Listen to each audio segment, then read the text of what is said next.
আমার রাগ হচ্ছে বলে আমি বলে এখন অধিক রাগ করবে না ওরা।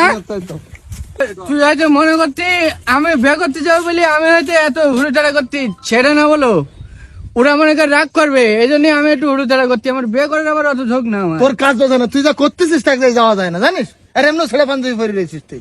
একটু আমার বিয়ে তুই আমার ভক্তি চল দেন তোর গুলি মারি তো যাবো না, তুই যা। হ্যাঁ বিয়ে আমার তুই আমার সাথে করতি তুই। থাক তুই থাক, তো দেখবে না তোর অন্য কোনো এমন ছেলে পাঞ্জাবি পরে দিবে। তুই ছিঁড়া পাঞ্জাবি আমার দোষ, আমি যে ভাইয়ের কাছ থেকে চাই না তাই। ওই তো দেখবে না, তুই বাড়ি যা, বাড়ি যা। এ ভাই সত্যি নিয়ে যাবিনি? তুই রাগ করতেছিস যখন, তুই বাড়ি যা। আমি কাজ কাম বন্ধ করি সবাই করি, আমি তোর বেঁচে এ করতে, আর ও রাগ করতে আমার পরে। এ ভাই হ্যাঁ আমার একবার একটুকুন ডাকলে আমি আসতাম। না, আমার ডাকবই না, আমার ডাকার দরকার নেই, তুই চল। এ ভাই একটুকুন ডাকি দেখ আমি আসবান ভাই। না তো দেখবে না, তুই বাদ দে। তোর হাতটা টুকুন ধরি ভাই, আমার একবার একটুকুন ডাক ভাই। আচ্ছা এই লাস্ট বার, হ্যাঁ আয়। দেখেছি ভাই চল।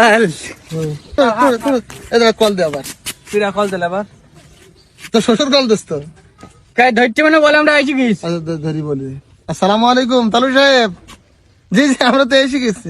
বললাম না ওরা যে আমাকে জন্য অপেক্ষা করতে। কি বলেন? হ্যাঁ সমস্যা হয়ে গেছে না তো, আপনারা আটকান বিষয়টা। কি হইস কি? হ্যাঁ আমি হাবুকে কিভাবে